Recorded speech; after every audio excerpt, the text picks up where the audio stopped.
Muy bien. Entonces, vamos a empezar la clase haciendo una pregunta a ver qué opinión, qué respuesta tienen ustedes. Ustedes ya conocen la enfermedad de VIH. Es ampliamente conocida en el curso de medicina interna, deben haberla discutido bastante. Ahora estamos en la oportunidad de verla desde el punto de vista pediátrico. Y vamos a empezar como un caso clínico. Ustedes están en consultorio, ¿no? En consultorio de pediatría, en su internado, que ya va a ser el próximo año, si Dios quiere. Y en eso llega una mamá con su bebé. El bebé tiene 2 meses de vida. La mamá llega muy triste, casi llorando, y les muestra un resultado de ELISA, VIH positivo del niño, y le cuenta que ella tiene VIH. Tiene VIH y quiere saber si su hijo, ella le ha hecho una prueba a su hijo, un examen de ELISA, y es positivo. Y les dice a ustedes que lo vean y lo manejen a su niño, ¿no? ¿Qué es lo que ustedes contestan a esta mamá? ¿Quién quiere participar? A ver, chicos. Doctor, disculpe, en la prueba de Lisa, ¿me escucha? Sí, sí, sí, te escucho.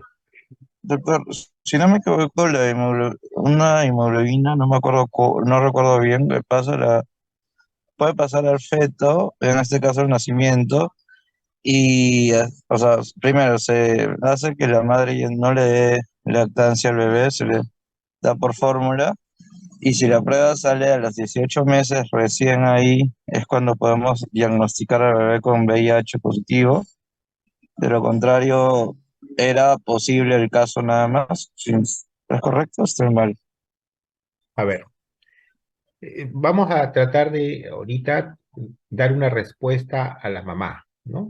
O sea, ustedes respondan, no como que me responden a mí como médico, sino con los conocimientos que ustedes tienen, ¿qué le dicen a esa mamá que acaba de entrar a su consultorio con su niño de 2 meses? Les dice que ella tiene VIH, les dice que le ha hecho una prueba a su hijito de 2 meses para saber si también se ha contagiado de VIH y le ha salido ELISA positivo, un resultado de ELISA positivo, y los trae a ustedes para que ustedes le den una respuesta a esa mamá. Entonces, ¿qué le responden a esa mamá? Es la pregunta. ¿Qué le dirías tú a esa mamá? O alguien que quiera participar, ¿qué cosa le dice? Porque esto lo van a ver cuando estén en su internado, cuando sean médicos. Va a venir una mamá con un niño y le va a preguntar. Nosotros tenemos una población grande de VIH todavía, lamentablemente. La incidencia se ha visto en aumento, ha aumentado durante la pandemia. Entonces queremos saber qué cosa le vamos a decir a la mamá. Pero que Doctor, puede se le ser podría, posible que se A haya ver, infectado, doctor. puede ser posible que se haya infectado. Sí, Ya, porque la prueba para diagnosticarla tiene que ser después de los 18 meses, tiene que salir positivo de nuevo. ya. Entonces le decimos que su niño tiene o no tiene VIH o qué examen le vamos a pedir. doctor, también se le podría Sí, preguntar desde cuándo tiene VIH la mamá, porque dependiendo de eso también podría haber contagiado a su correcto. bebé. Correcto, necesitamos saber desde cuándo tiene la mamá VIH. Muy bien. ¿Qué más? ¿Qué más Sería podemos? bueno complementar con, tal vez con otro ELISA o también con Western Blot. Otro Elise Westerblom. Ahí está, bueno, ¿cuál es tu nombre, por favor? Kelly, doctor. Kelly, Kelly. Mira, tú le dices a la mamita, no señora, una ELISA no hace diagnóstico, hay que pedirle un nuevo control, por favor. Y también si es que sale positivo, hay que hacerle un Western blot, que es una prueba más específica, ¿no? La mamita le hace caso, va al laboratorio, se hace una prueba de ELISA, que también salió positiva, y está toda asustada, va a hacerse un Western blot, que también sale positiva, y regresa con usted. Y le dice, doctora, me he hecho la prueba de ELISA y Western blot que me pidió, y estos son los resultados. ¿Qué le decimos a la mamita ahora?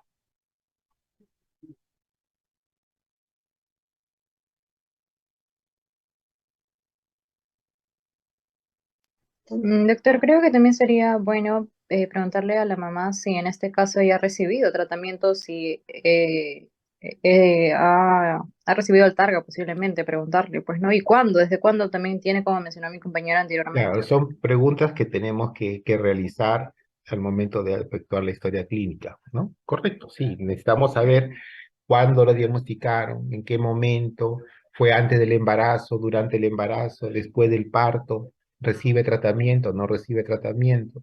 Sí, son respuestas que necesitamos investigar. Pero a esta mamita que ya le hemos hecho hacer su prueba de Lisa y Western blot positiva, ¿qué le decimos? Eh, Doctor, ¿cuánto tiempo dijo que tenía el bebé? 2 meses de vida. Creo que cuando son tan pequeños, ese tipo de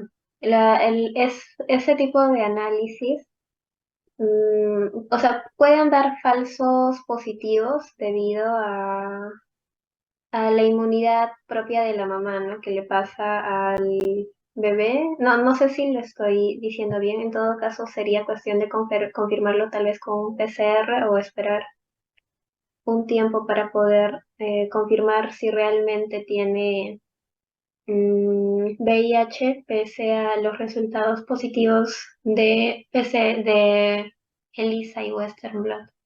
Ya, muy bien.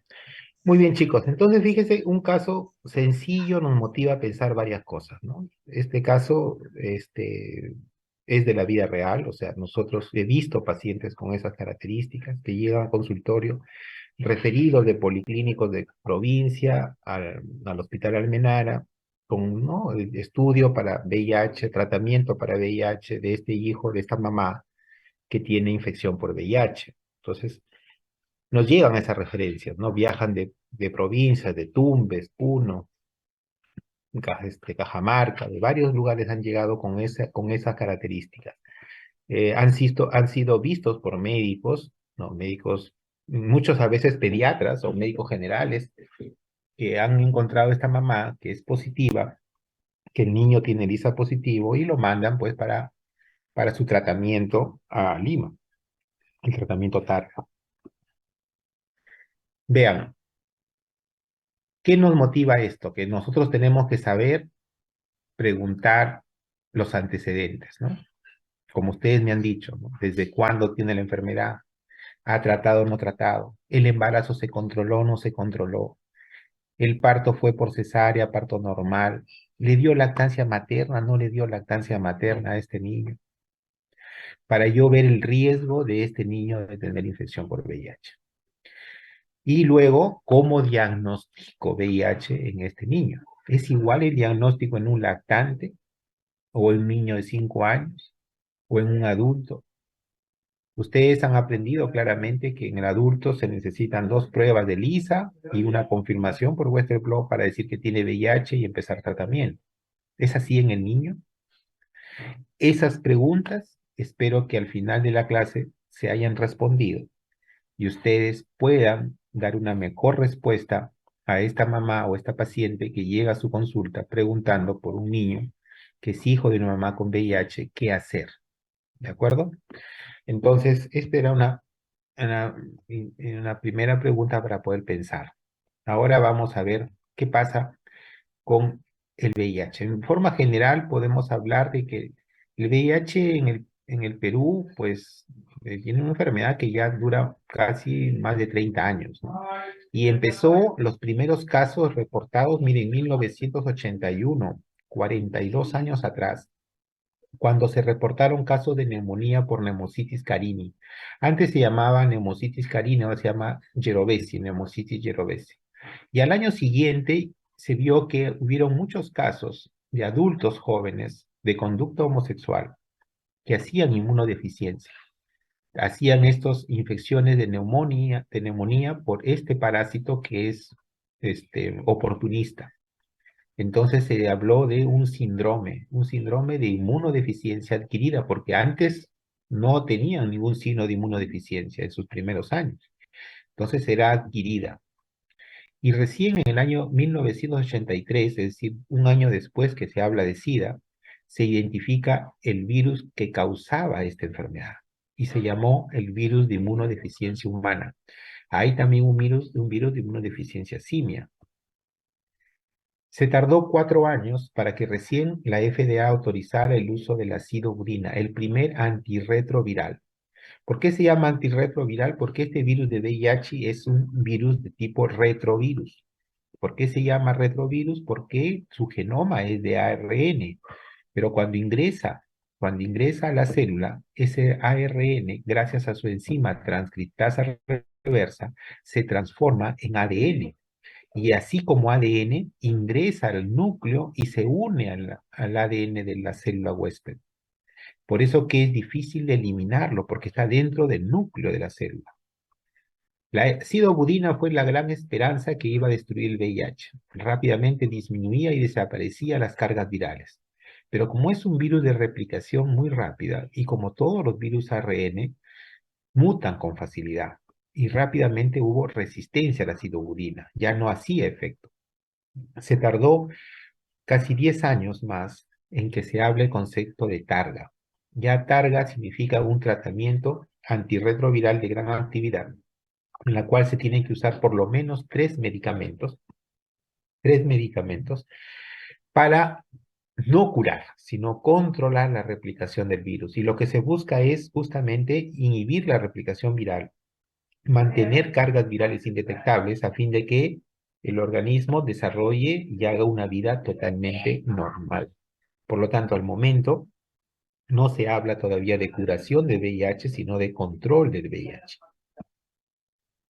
Este es un esquema que ustedes pueden haberlo revisado mucho ya anteriormente cuando hablan de VIH, que nos muestra pues cómo el virus VIH se une a la membrana celular externa del linfocito T, que tiene receptores CD4 que permite la unión, la fusión y la integración del contenido genético del VIH, que son estas cadenas de ARN.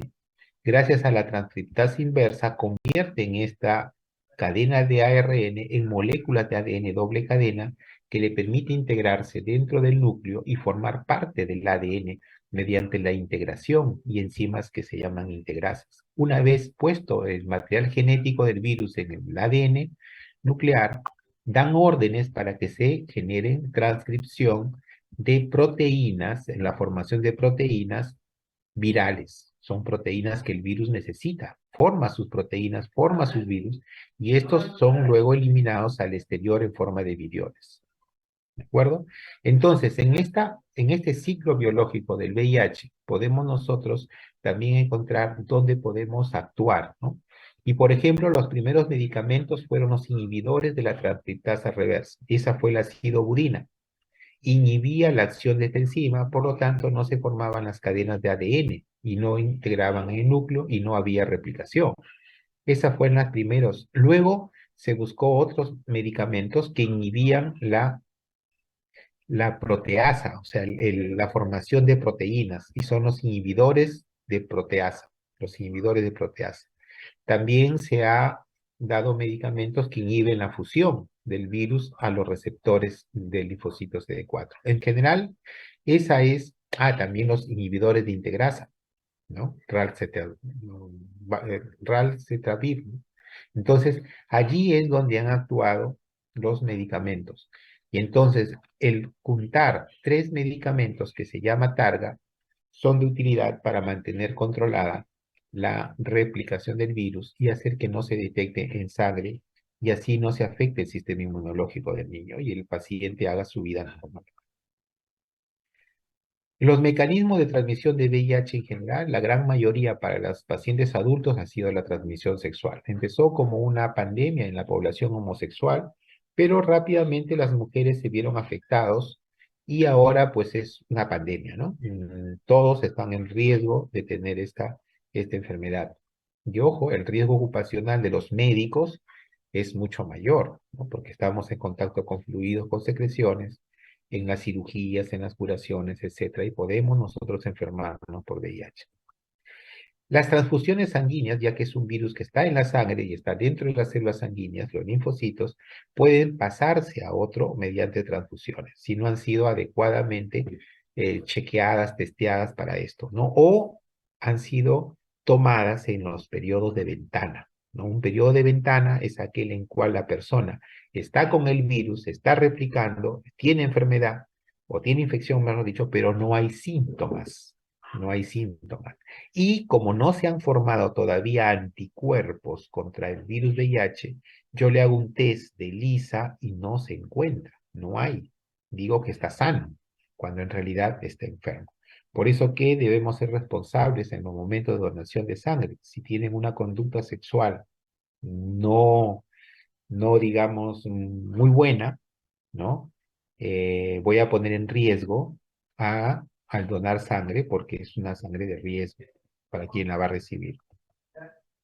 En la población adicta, por ejemplo, el compartir jeringas, una misma jeringa y una misma aguja para inyectarse las drogas en forma intravenosa, pues puede también compartirse los virus que pueda tener alguno de ellos, ¿no? Y lo que nos compete a nosotros es la transmisión vertical, es la transmisión que va de madre al niño, ¿no? Si bien al principio era la población homosexual, cuando pasó a la mujer salió gestando, ya se vio la transmisión hacia el recién nacido. Y también se da a través de la lactancia materna. O sea, no solamente dentro del útero se puede infectar en niños, sino también luego cuando lacta, porque la lactancia materna representa un 15% de riesgo de transmisión del virus. Y la exposición laboral, pues obviamente nosotros, los médicos, o más aún los cirujanos, los que están en operaciones, o realizan algún procedimiento invasivo, puede lesionar sus mucosas y tener contacto con el virus del VIH y enfermarse, ¿no? Son los mecanismos de transmisión que puede haber. En cuanto a la transmisión perinatal, pues ya les he dicho que una mamá puede estar con VIH positivo por cualquier motivo, y su hijo, su recién nacido, si no se hace nada, no se hace ninguna medida de prevención, un 30% de los hijos tienen VIH, pero un 70% no tienen infección por VIH. Es decir, si no hacemos ninguna actividad preventiva, la mamá se infecta o estuvo infectada, tiene su embarazo, el bebé nace, de cada 100, 30 van a tener infección por VIH y hacer enfermedad por VIH, pero 70 no lo van a tener. A estos, si la madre le da de lactar, se aumenta en un 14-15%, ¿no? Es decir, el riesgo de transmisión de VIH en el embarazo y en la lactancia, sin hacer ninguna medida preventiva, puede llegar a un 44%, casi un 50%. ¿De acuerdo? Entonces, las medidas preventivas son dirigidas a disminuir ese riesgo, idealmente disminuirlas a menos del 1%. Debería ser. Y hay formas de hacerlo. ¿Cómo es que se transmite? A través de la placenta. Durante la gestación, a través de la placenta puede pasar el VIH. En el momento del parto, a través del canal del parto, en contacto con sangre. O durante la lactancia materna. O sea, son 3 momentos en los cuales el feto, el recién nacido, puede terminar infectado por VIH, ¿no? Transplacentaria, canal del parto y lactancia materna. En la población, en niños, si solamente vemos niños con VIH, 97% han adquirido la enfermedad de VIH de la madre, es decir, por transmisión vertical. 97% de su mamá. El 1%, lamentablemente, todavía el 1% por vía sexual. Lamentablemente, hay abuso de niños que lleva a este lamentable 1%. Y un 2% transfusiones. Recuerden que ha habido muchos accidentes en este tema de transfusiones, y más aún de que, por ejemplo, una persona que está en periodo de ventana dona sangre en la maternidad de Lima, de esa sangre separan el plasma, separan paquete globular y plaquetas. Entonces, hay niños que necesitan sangre, paquete globular, le transfunden paquete. Como son niños, se le transfunde 10 a 15 mililitros por kilo. Esos niños que pesan 3 kilos, 4 kilos, van a usar solo 30, 40 mililitros. Otro niño no necesita. En esa misma unidad tienen para varios niños pasarle sangre. Y así ha habido casos de varios niños infectados a partir de un donante infectado. Por eso la responsabilidad grande que tienen ustedes cuando van a donar sangre, por favor. Entonces, ¿qué cosa hacemos para prevenir esa transmisión vertical? Si nosotros tenemos para prevenir la transmisión intraútero, la transmisión intraútero tenemos que prevenirla haciendo que la mamá, primero identificando a las madres, porque yo no hago nada si es que no sé qué mamá tiene infección por VIH. Ayer hablábamos de la importancia del control prenatal y la importancia de hacer los exámenes en el primer trimestre o en el primer contacto con el centro de salud debería hacerse su prueba de VIH y sífilis, ¿no?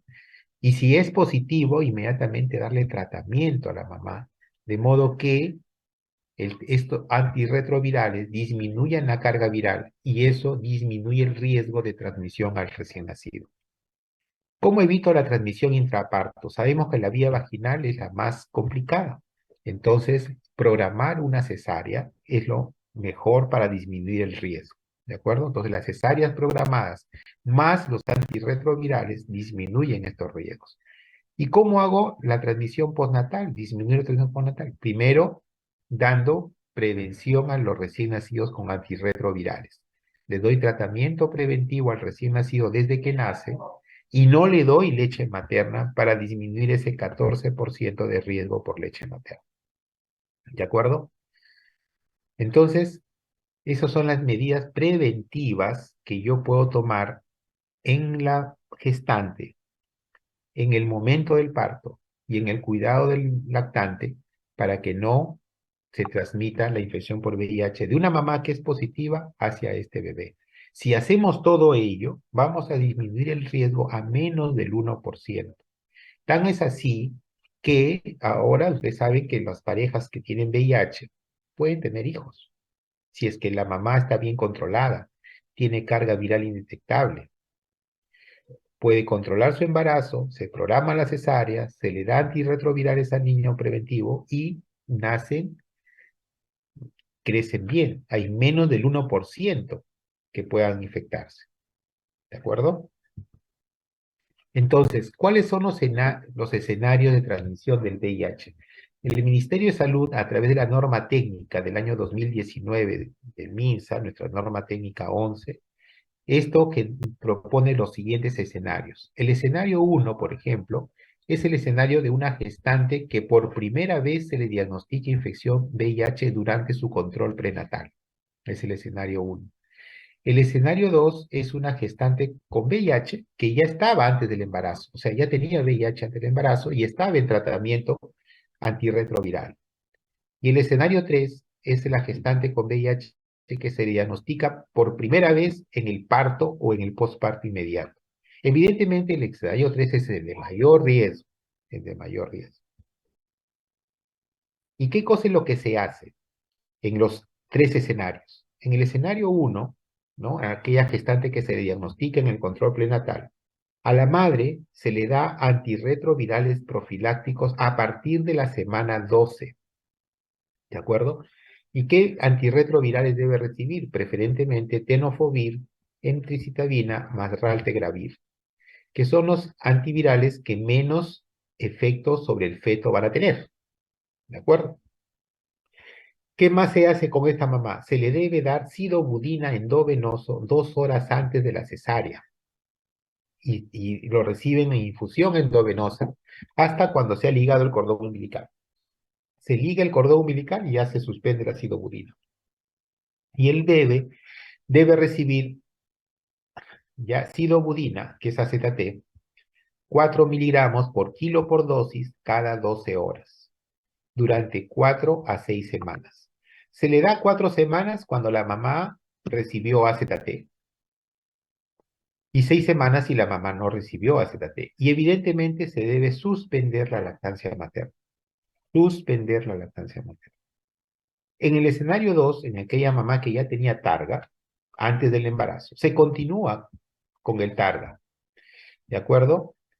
Con el tratamiento residuo, e incluso efavirenz si la carga viral es menor de 400. el niño se procede igual que el escenario 1. O sea, para el manejo del niño sigue siendo igual que el escenario 1. Solamente su prevención con AZT 4 miligramos por kilo por dosis cada 12 horas durante 4 a 6 semanas. Y el escenario 3 es aquel escenario más caótico porque se diagnostica en el último momento a la mamá, durante el parto. ¿No es cierto? La madre, si la madre tiene antirretrovirales menos de 4 semanas, también se considera que ha sido el último. Si ha recibido targa y sidobudina, pero tiene más de 4 semanas de targa y sidobudina, se procede igual que si hubiera tenido un control prenatal, igual que el escenario 1. El parto vaginal, si la dilatación es mayor de 4 o ya tiene membranas rotas, es decir, se prefiere siempre el parto cesárea, pero si llega el momento del parto, se dice que es VIH y está ya con una dilatación mayor de 4, tiene que terminar como parto vaginal. Tiene membranas rotas, tiene que terminar como parto vaginal. ¿Qué se hace con el niño, con el hijo de esta mamá del escenario 3? Recibe acidobudina, también igual, 4 miligramos por kilo por dosis cada 12 horas de oral, y se le agrega lamivudina, 2 miligramos por kilo por dosis cada 12 horas, por 6 semanas, además de nevirapina, 12 miligramos por kilo vía oral, en 3 dosis, al nacimiento, al tercer y séptimo día. El nacimiento, el primer, tercer y séptimo día de nevirapina. ¿Ya? Y se suspende la lactancia materna. Entonces, esos son los escenarios y qué debo hacer como prevención en mi pequeño. Entonces, para yo disminuir, el objetivo de nuestra norma técnica es disminuir la transmisión vertical a menos del 2%. Incluso puede ser menos del 1%, pero el objetivo, digamos, alcanzable teórico es menos del 2%. Yo voy a lograr esto si tengo una cobertura de control del embarazo mayor al 95%, o sea, más de 95 embarazadas se controlan de 100. Le he hecho un tamizaje de VIH, o sea, descarte de VIH a mayor del 95%. Y de las embarazadas que tienen VIH positivo están en tratamiento antirretroviral más del 95%. Y los niños expuestos al VIH se ha usado profilaxis antirretroviral, como hemos indicado, mayor al 95%. Si yo logro esto, la transmisión vertical cae a menos del 2%. Los niños que son expuestos al VIH tienen que seguir un seguimiento y las pruebas de diagnóstico deben hacerse para menores de 18 meses. Ustedes mismos decían, las pruebas de Lisa y las pruebas de Western blot que evalúan inmunoglobulinas IgG no me sirven para el diagnóstico del niño menor de 18 meses. El niño menor de 18 meses puede tener un ELISA positivo, 2 ELISAs positivos, 3 ELISAs positivos, Western blot positivo, porque ha recibido anticuerpos maternos, IgG contra el VIH, y sale positivo. Pero el niño no tiene infección por VIH. ¿Qué cosa le debo pedir al niño menor de 18 meses? Le debo pedir reacción en cadena de la polimerasa, PCR para ADN o PCR para RNA. ¿De acuerdo? El PCR o busca el ADN viral o el PCR busca el RNA, que es el genoma del virus. ¿De acuerdo? Este genoma del virus RNA es lo que conocemos como carga viral y debe pedirse en 2 oportunidades, en el primer mes y a los 3 meses. Con estos 2 resultados, si tengo este PCR negativo, entonces es muy probable que mi niño no sea infectado. No sea infectado. ¿Ya? Fíjense que a nivel mundial, esto es para el año 2018, niños menores de 15 años, hay 1.7 millones de niños infectados por VIH. Y la mitad tiene acceso a targa. Cada año se detectan 160.000 casos nuevos. ¿Sí? Si bien es cierto, las infecciones por VIH disminuyeron desde el 2010, todavía siguen siendo bastante altas en nuestro medio. Y es una alta causa de morbimortalidad en los niños. Sobre todo a nivel mundial, pues la población pediátrica en África subsahariana tiene las más altas tasas de mortalidad. Y está juntado ahí tres causas infecciosas de mortalidad alta en los niños. No se olviden: VIH, tuberculosis, malaria. VIH, tuberculosis, malaria son las principales causas de infección. Y eso que no contamos que también tienen sarampión, que también tienen polio. De acuerdo, que también se mueren por diarrea por rotavirus. ¿Ya? Y solamente un pequeño comentario en relación a lactancia materna. Hemos dicho que en los niños con VIH se recomienda y todos recomendamos, la ONU, la OPS, no lactancia materna. Pero cuando yo estudiaba en la residencia, me sorprendió mucho que la Organización Mundial de la Salud, para la población de África, para los africanos, los subsaharianos, decían que sí, los hijos con mamá con VIH pueden lactar, deberían lactar. ¿Alguien me puede dar una explicación de eso? ¿Alguien puede explicarme por qué? La OMS dice que en el mundo no debe darse de lactar para que no se... Una mamá con VIH no debe dar de lactar para evitar el riesgo que el niño tenga VIH. Pero para África, sí, debería lactar. Ahí se recomienda lactar. Leche materna. ¿No les parece una discriminación? ¿Qué opinión tienen, por favor? A ver, ¿quién me responde esa pregunta?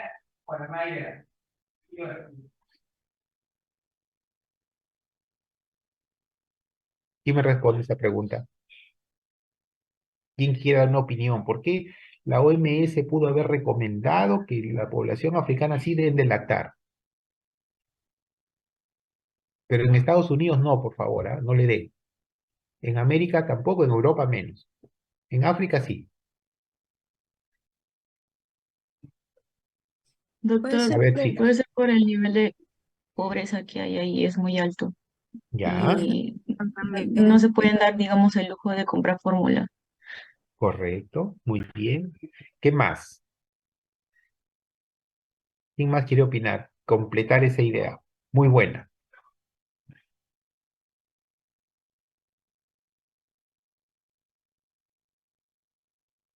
¿Alguien más? A ver, ¿está el delegado general en la clase? ¿Se encuentra? ¿No está el delegado general? La codelegada. ¿Se encuentra la codelegada? Uy, no están los delegados. Ah, Sheila, mi delegada de la Almenara.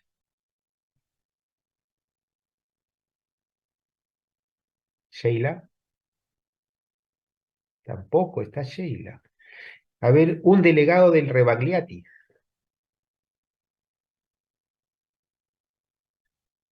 Delegado de Rebagliati.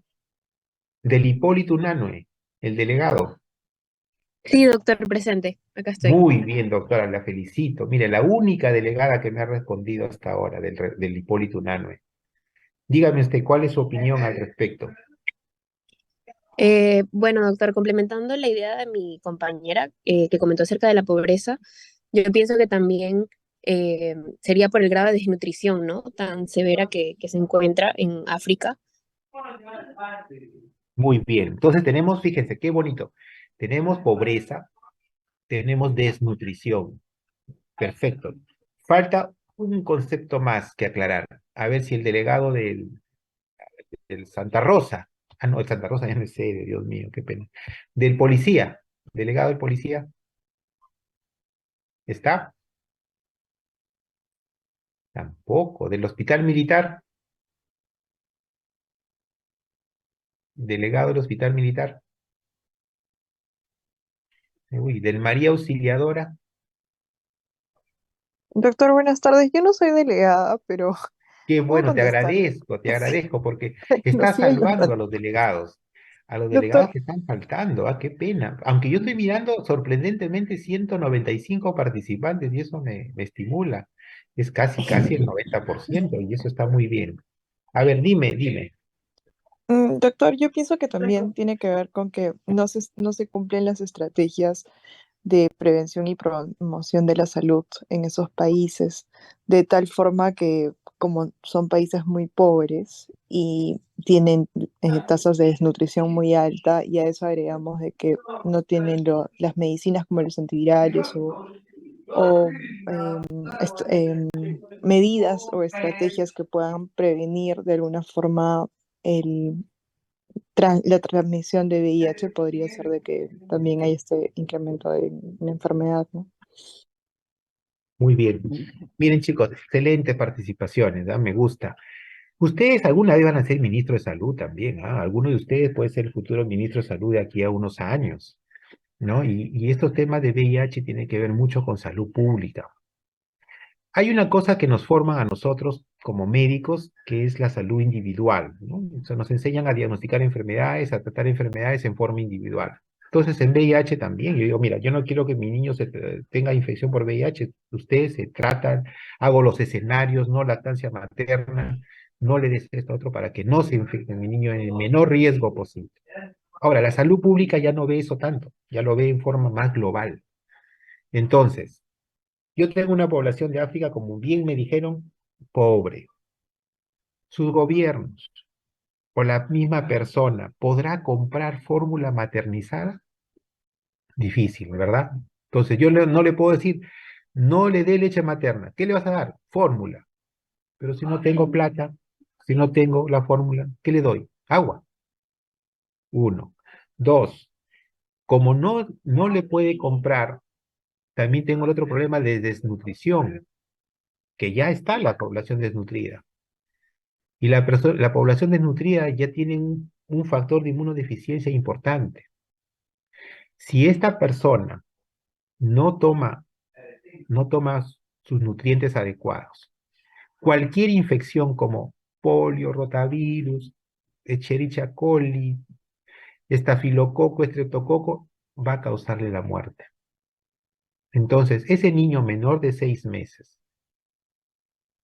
que el único alimento es la leche materna, le digo que no lacte, y no está garantizado que el gobierno le pueda dar la fórmula maternizada.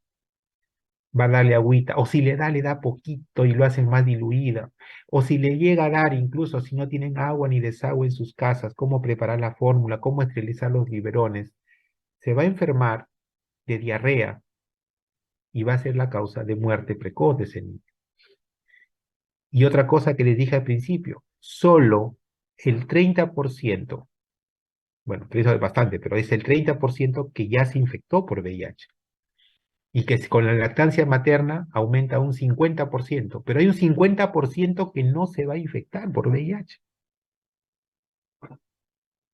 Entonces, el riesgo de no darle leche materna es mayor porque ahí sí casi el 100% se va a morir por desnutrición y por infecciones en este paciente desnutrido. Entonces, la opción es dejarle que tome leche materna. Voy a salvar más vidas que prohibiéndola. ¿De acuerdo? Espero que me hayan entendido la idea de por qué se da esa recomendación. En el Perú, el primer caso de VIH fue en el año 1983 en pacientes varón homosexual. Pasaron 4 años y se tuvo el primer caso en la mujer. Ya cuando entra la mujer, ahí vienen los niños. Un año después del primer caso femenino, apareció el primer caso pediátrico en el año de 1988. ¿De acuerdo? 1988. Yo hice mi internado en el año 92. 92 era interno de pediatría. Y tuve la oportunidad en el Almenara, mira, 4 años después, de ver cómo se atendía un niño con VIH, que nacía, o sea, se atendía una mujer VIH positiva y que iba a dar a luz. Sería uno de los primeros casos en salud. Y en verdad fue todo un espectáculo. Era increíble. Creo que la protección que se le dio al interno, porque no fue el médico asistente a atender, lo mandaron al interno. el que atendió el parto, el obstetra no fue ni siquiera el residente de obstetricia, fue el interno de obstetricia, así como ustedes el próximo año, y el que recibió al bebé fue otro interno de pediatría, que fue vestido como no sé con cuántos trajes, más que para el COVID, ¿ah? Más que para el COVID, les juro, y atendía a ese bebé. No, ahora ya es totalmente diferente con el tema de VIH, ¿de acuerdo? Son protecciones estándar como para cualquier otra patología, obviamente. Entonces, el primer caso fue en el año 88 y en el Perú rápidamente se incrementaron el número de mujeres infectadas, ¿no? La transmisión vertical es en nuestro medio, en nuestro Perú, del 25 al 30% si no se hace nada. Pero la meta es llevarla al menos del 2%. Y Salud ya da targa a sus niños y adultos desde el año de 1997. Y nosotros hemos elaborado la guía de targa en niños en Salud desde el año 2003. Y la norma técnica del Ministerio de Salud surge a partir del año 2013. Ya estamos en la revisión 3 ahora. ¿Qué cosa es el targa? Es dar una terapia oportuna como el objeto de suprimir la replicación viral y evitar el deterioro clínico, conservando la función inmune y disminuyendo la aparición de resistencia del VIH. Recuerden que el VIH en niños tiene características diferentes del adulto. Primero, que es una infección perinatal, es un recién nacido. Ya la mamá toma antirretrovirales y el niño ha recibido estos antirretrovirales. Los CD4 son variables según la edad. El niño tiene valores diferentes al adulto. Obviamente la farmacocinética de los medicamentos es diferente en cada edad. Y el sistema inmunológico del niño, así como su sistema nervioso central, está en desarrollo, está en formación, es inmaduro. ¿De acuerdo? Y la adherencia es diferente que en el adulto. El niño depende de un adulto responsable que le dé. Y muchas veces está a cargo del abuelito o la abuelita que no nos ayuda mucho en un tratamiento adecuado. Entonces, volvemos un poco a la pregunta, ¿no? La mamá que acude con su bebé de 1 mes de vida, produce un parto normal, no se ha controlado adecuadamente por la pandemia, la madre toma una prueba rápida en el parto y fue positiva. Al alta le indicaron que no le dé de lactar y la madre inició tarde. La mamá le pregunta si su bebé tiene VIH. Evidentemente acá la respuesta no es hacerle un examen de ELISA, ¿no es cierto? Hay que hacerle una prueba de PCR que nos busque el ADN o el ARN para poder saber si tiene o no. Y definitivamente este niño tiene que recibir profilaxis según los escenarios como han visto, ¿no es cierto? Entonces, no podemos usar ELISA, no podemos usar Western blot, como les dije, pero sí usar un PCR para VIH. ¿Qué cosa es un lactante expuesto a VIH? Es el niño que nace de una mamá que tiene VIH. Ese es un lactante expuesto. ¿Qué cosa es un lactante expuesto presuntamente no infectado? Es aquel que nace de una mamá con VIH, que nace bien, sin signos, sin síntomas, y no tiene, digamos, PCR positivo. ¿De acuerdo? Y un lactante expuesto que es no infectado con el VIH, que es un cero revertor, es aquel que tenía su ELISA positivo, llega a los 18 meses, le hacen un ELISA y es negativo. Este es un cero revertor. ¿Cómo se hace el diagnóstico en el niño menor de 18 meses? Con 2 pruebas virológicas positivas. Las pruebas virológicas son las que nos denominamos PCR. Anteriormente teníamos antígeno P24, no lo tenemos, por eso no le digo. Y cultivo de virus VIH no estamos haciendo, es muy oneroso, muy caro. Por lo tanto, la única forma de diagnosticar son las pruebas virológicas de PCR, ARN o ADN en nuestro país. Obviamente también, si tengo un lactante expuesto al VIH, hijo de una mamá VIH positiva, que tiene un diagnóstico clínico de SIDA, es un VIH, no necesito pruebas. Y el niño mayor de 18 meses se diagnostica igual que el adulto. Una prueba positiva de ELISA para VIH confirmada con un Western blot o IFI viral.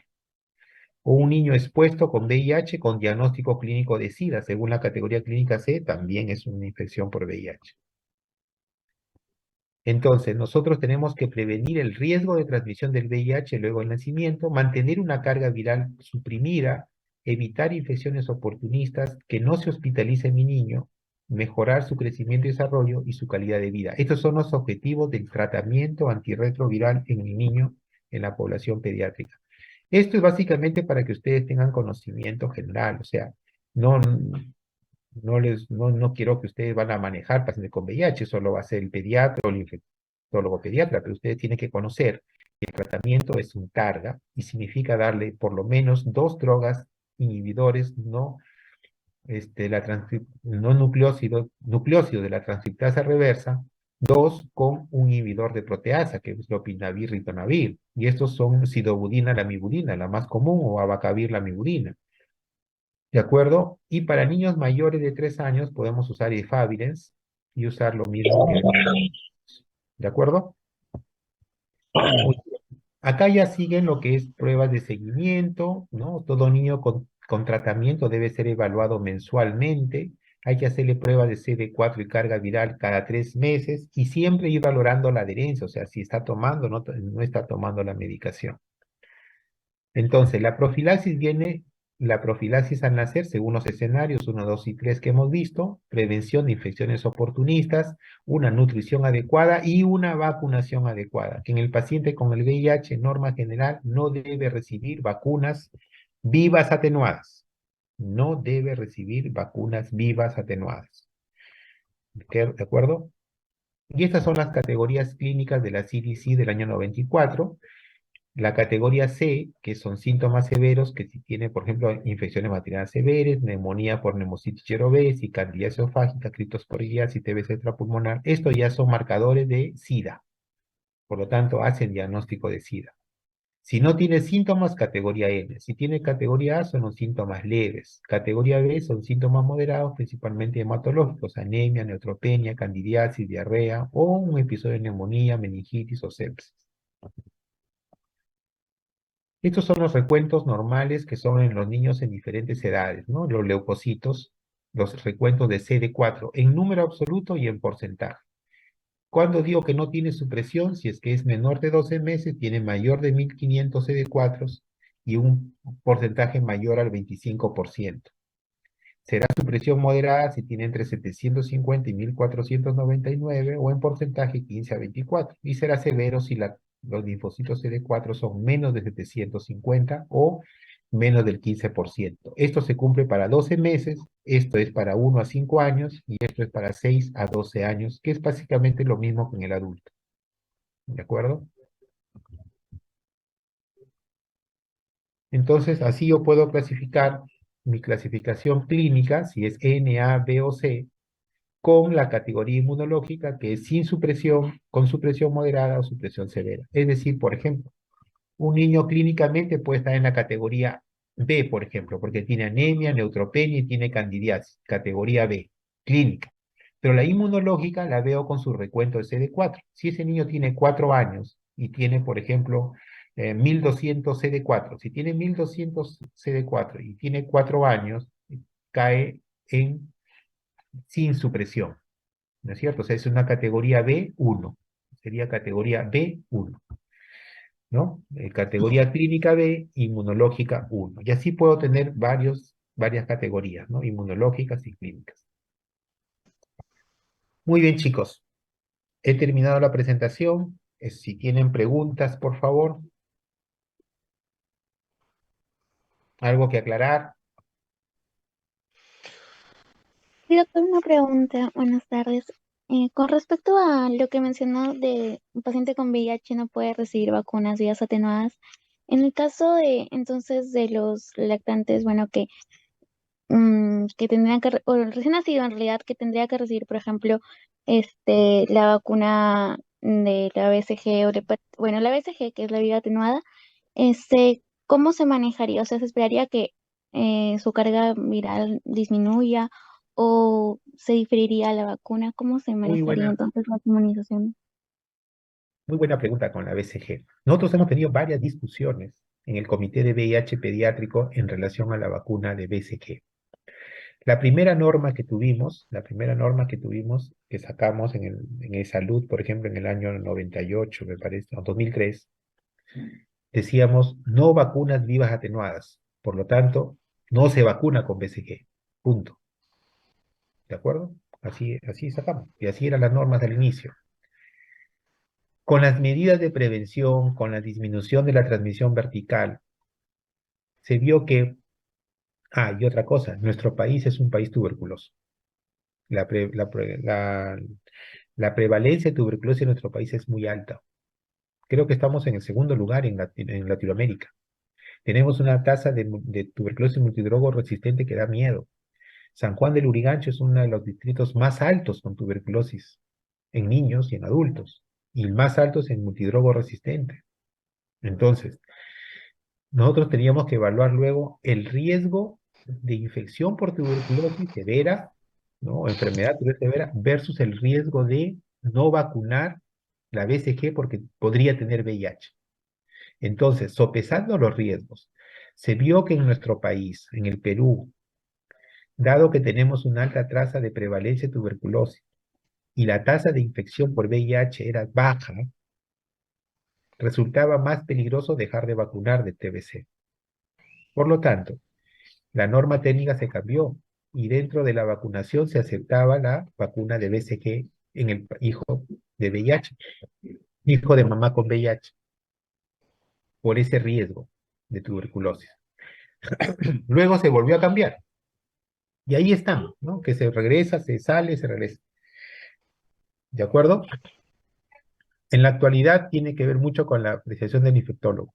O sea, de ver si en casa hay riesgo, viene de San Juan del Lurigancho, el papá tiene tuberculosis, es mejor que se vacune. ¿De acuerdo? En BCG. Con las otras vacunas vivas atenuadas, que son las virales, por ejemplo, varicela, sarampión.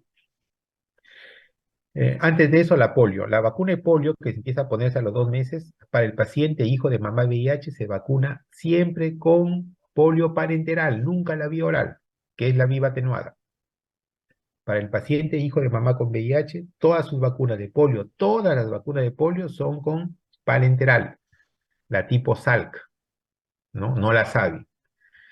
No, por 2 razones. Una es por el propio paciente, para que si el paciente tuviera VIH, está inmunodeprimido, ponerle vacuna viva atenuada podría hacer que haga polio vacunal.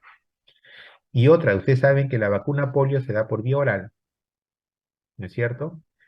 Y la vacuna polio oral se excreta en las heces. Y las personas que tienen en contacto podrían infectarse de esa vacuna. Entonces, quien está en contacto con el niño VIH son los padres que tienen VIH.